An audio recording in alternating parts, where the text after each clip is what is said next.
Are के वाही जी, क्या चीज़? अंकुर जी, नरेंद्र वर्मा जी, कर दीजिए रीना जी, माइक के सही है। नीरज बिंद जी नीचे चला जा रहा है। गिर रहा है। और सभी साथियों, देखिए मैं भाषण देने के लिए आज यहाँ नहीं आया, और वैसे भी जो लड़ाई हम लोग लड़ रहे हैं, मैं समझता हूँ 121 दिन से भाषण ही चल रहे हैं, आज 121वां दिन हो गया। कुछ बातें आपको बताने के लिए आया हूँ, उनको बहुत ध्यान से, बहुत गौर से आप सुनिए। पहली बात, कल कार्यक्रम क्या है बोलिए, बताइए, किसी को मालूम है? जी। बिजली महापंचायत। यह कार्यक्रम बिजली कर्मचारियों की, जूनियर इंजीनियरों की और इंजीनियरों की एक राष्ट्रीय समन्वय समिति है। उसका नाम है national coordination committee of electricity employees and engineer. उसके आह्वान पर यह तय हुआ था कि उत्तर प्रदेश में बिजली के निजीकरण के विरोध में 4 बड़ी बिजली महापंचायत की जाए। यह प्रस्ताव मैंने ही रखा था नागपुर में 22 फरवरी की मीटिंग, और 23 फरवरी को नागपुर में राष्ट्रीय अधिवेशन हुआ था कोऑर्डिनेशन कमेटी का। उसमें यह निर्णय हुआ है। 2 बिजली महापंचायत हो चुकी हैं। एक बिजली महापंचायत 24 मार्च को मेरठ में हुई है, दूसरी कल 27 मार्च को केस्को में हुई है। यह तीसरी बिजली की महापंचायत है जो कल होने वाली है काशी, और चौथी बिजली की महापंचायत जो बड़ी विशाल रैली के रूप में होगी वह लखनऊ में। तो यह कार्यक्रम नेशनल कोऑर्डिनेशन कमेटी के आह्वान पर है, मतलब इसका डायमेंशन राष्ट्रीय है, यह स्थानीय स्तर की मीटिंग नहीं है जो कल होने जा रही। स्पष्ट हो गया आपको? अब बिजली की महापंचायत है, तो महापंचायत में कौन इनवाइटेड है? यह केवल बिजली कर्मचारियों की मीटिंग नहीं है। जब महापंचायत की बात होती है तब हमेशा मैं ये कहता हूं, बिजली के क्षेत्र में सबसे बड़ा स्टेक होल्डर कौन? उपभोक्ता, बिजली का उपभोक्ता। ठीक कहा महाशंकर। जब हम स्टेक होल्डर कहते हैं तो उसको हिंदी में समझाएं, सबसे ज्यादा असर किस पर पड़ने वाला? अगर बिजली का निजीकरण होगा तो सबसे ज्यादा असर पड़ने वाला है बिजली के कंज्यूमर पर, और चूंकि हम यहाँ नौकरी करते हैं तो दूसरा असर पड़ने वाला है बिजली के कामगार पर, बिजली के कर्मचारी। तो बिजली की महापंचायत में दोनों की हाजिरी जरूरी है।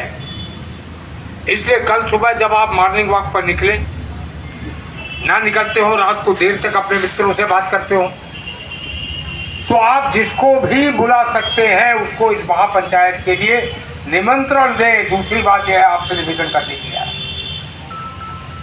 क्या समझ में आया आपको? अरे बोलिए, कुछ समझ में नहीं आ रहा? कहिए ना, निमंत्रण देंगे लोगों को। चलिए, जितना समझ में आया ठीक। यह बिजली की महापंचायत है। और तीसरी बात जो आपको मैं कहना चाहता हूं, एक ऑर्डर निकला है पावर कॉर्पोरेशन का, उसमें उन्होंने संघर्ष समिति के सारे कार्यक्रम दे दिए। अरे अभी तो हमने कोई नोटिस दिया ही नहीं। हम तो लोकतांत्रिक ढंग से अपने कार्यक्रमों का संचालन कर रहे हैं, किसी आंदोलन की नोटिस नहीं है। लेकिन इन्हीं कार्यक्रमों से इतना घबरा गया है पावर कॉर्पोरेशन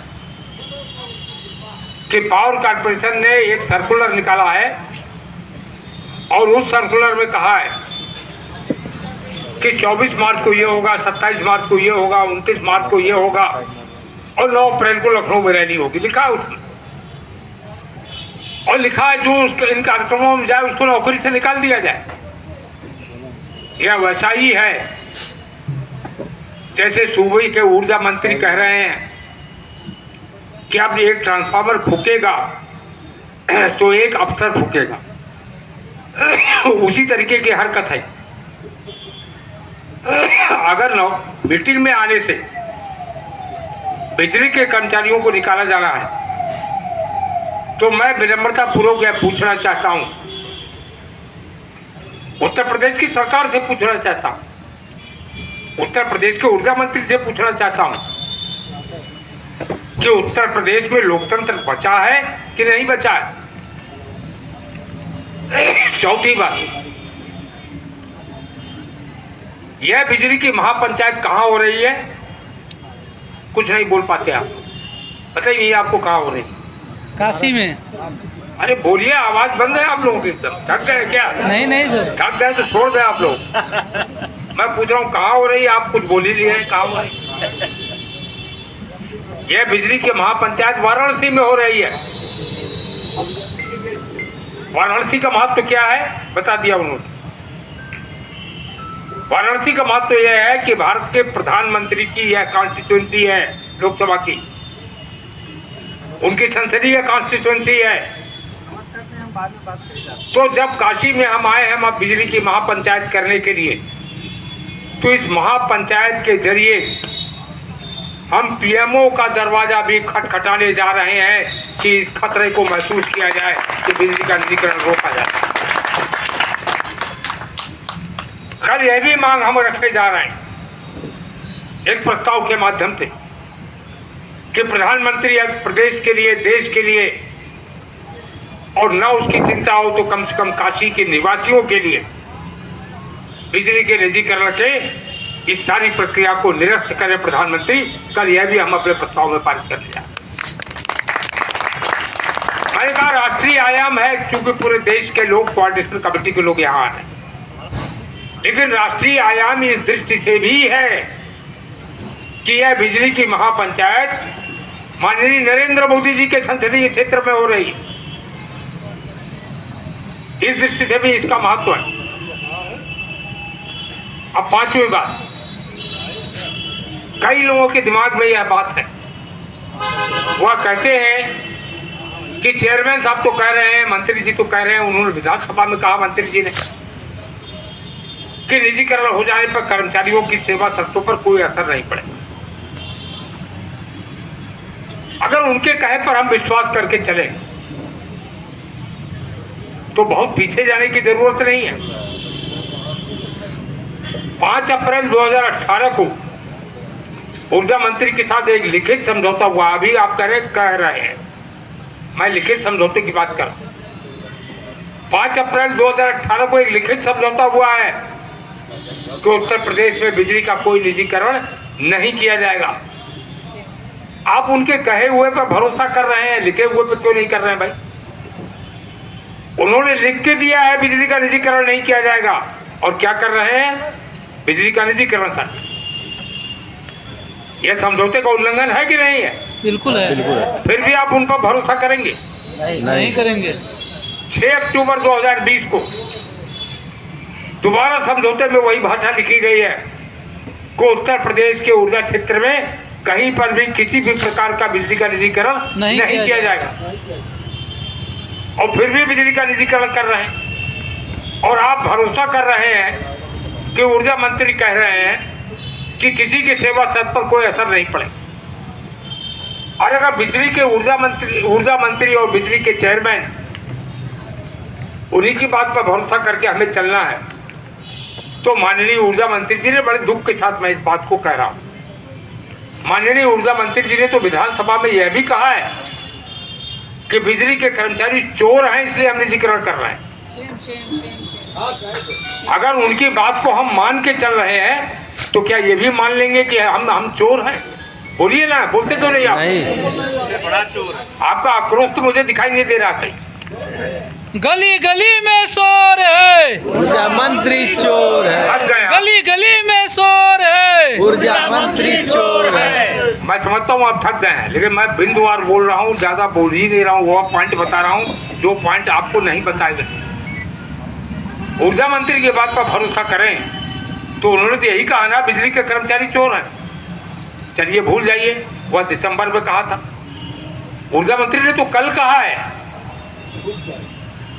कि अब वह जमाना गया, अब ट्रांसफार्मर फूकेगा तो बिजली का अफसर भी फूकेगा।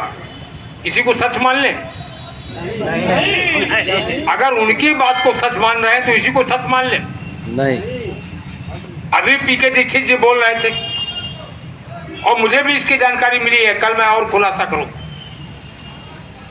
कि हनुमान घाट पर टीसीआई मोड़ पर मऊ में जो सभा हो रही थी, जहां केवल 4 मिनट के लिए बिजली जाने पर जूनियर इंजीनियर और एसडीओ को सस्पेंड किया गया, एग्जीक्यूटिव इंजीनियर को चार्जशीट दी गई, सुपरिंटेंडेंट इंजीनियर को वार्निंग दी गई, वहां पर ट्रांसफार्मर ही फूका था। 623 केवीए का ट्रांसफार्मर में एलटी साइड में आग लग गई। पास में एक 400 केवीए का ट्रांसफार्मर था, एक 250 केवीए का ट्रांसफार्मर था, वह सब न जल जाए इसलिए उसको शटडाउन लिया गया। और 4 मिनट किसको कहते हैं? आप जब तक मोबाइल उठाएं और उसको कोड खोलें तब तक 4 मिनट हो जाता है। जी केवल 4 मिनट में वहां के कर्मचारियों ने बिजली की सप्लाई को चालू नॉर्मल कर दिया। मेरे पास MRI है, मेरे पास लॉगबुक की कॉपी, केवल 4 मिनट में भाई जी 6:50 से 6:54 लॉगबुक की कॉपी है मेरे पास। अरे उसके लिए आप तारीफ करते ना करते, आप कह रहे हैं फूकेंगे, ट्रांसफार्मर फूकेगा तो अधिकारी फूकेगा। और जहां मीटिंग हो रही थी वहां कटिया लगा के मीटिंग हो रही थी। सेम सेम सेम यही बताया जा रहा। मैं पूरी इंक्वायरी कर रहा हूं इस मामले में, लेकिन अभी तक जिन सूत्रों से भी बात आ रही है वहां कोई कनेक्शन नहीं था। और दूसरी बात आपको बताऊं कि बिजली के कर्मचारियों को कहीं और मीटिंग की सूचना थी, वह वहां पर थे। जहां मीटिंग हुई है वहां की सूचना बिजली विभाग को नहीं थी, वह वहां मीटिंग न करके वहां मीटिंग करने चले और वहां पर कटिया लगी हुई थी, जो बताया जा रहा। अभी तक जितने सूत्रों से हम लोगों ने जानकारी लिया है वहां से यही आ रहा, अभी तक पुष्टि नहीं हुई है, लेकिन इसका भी खुलासा हो जाएगा क्योंकि सारी बातें तो रिकॉर्ड पर होंगी। तो ऐसी स्थिति में वह कह रहे हैं कि कोई फर्क नहीं पड़ेगा। मैं आपसे छठी बात, मामूली सी बात पूछ रहा हूं, यह स्मार्ट मीटर लगाए जा रहे हैं, यह फर्क डाल रहे हैं कि नहीं डाल रहे हैं? डाल रहे हैं। इलेक्ट्रिसिटी एक्ट में क्या लिखा है जो हमारे लिए है? उसमें 2 बातें लिखी हुई हैं, हमने लिखवाया था, मैंने लिखवाया था, 11 दिन की हड़ताल के बाद लिखवाया था हम लोग। उसमें लिखा हुआ है रियायती बिजली की सुविधा और मेडिकल रिइंबर्समेंट, उसको आप भूल जाते हैं। और मेडिकल रिइंबर्समेंट यह टर्मिनल बेनिफिट की श्रेणी में आएगा और यह किसी भी स्थिति में कमतर नहीं होगा। टर्मिनल बेनिफिट किसको कहते हैं? टर्मिनल बेनिफिट कहते हैं जो बेनिफिट रिटायरमेंट के बाद भी मिलता है। रिटायरमेंट के बाद क्या मिलता है? अगर मान लीजिए एक पेंशनर है, उसकी मृत्यु हो जाती है तो उसकी पत्नी को पेंशन मिलती। इसी लाइन पर हमने यह ऑर्डर करवाया है कि रियायती बिजली की सुविधा अगर पेंशनर की मृत्यु हो जाएगी तो भी उसकी पत्नी को मिलती। मालूम है ना आप लोगों को ये बात? जी। इसी प्रकार से जो चिकित्सा प्रतिपूर्ति है, मेडिकल रिइंबर्समेंट है, वह भी अगर पेंशनर की डेथ हो जाए तो जब तक उसकी पत्नी जीवित रहेगी तब तक उसको मिलेगा।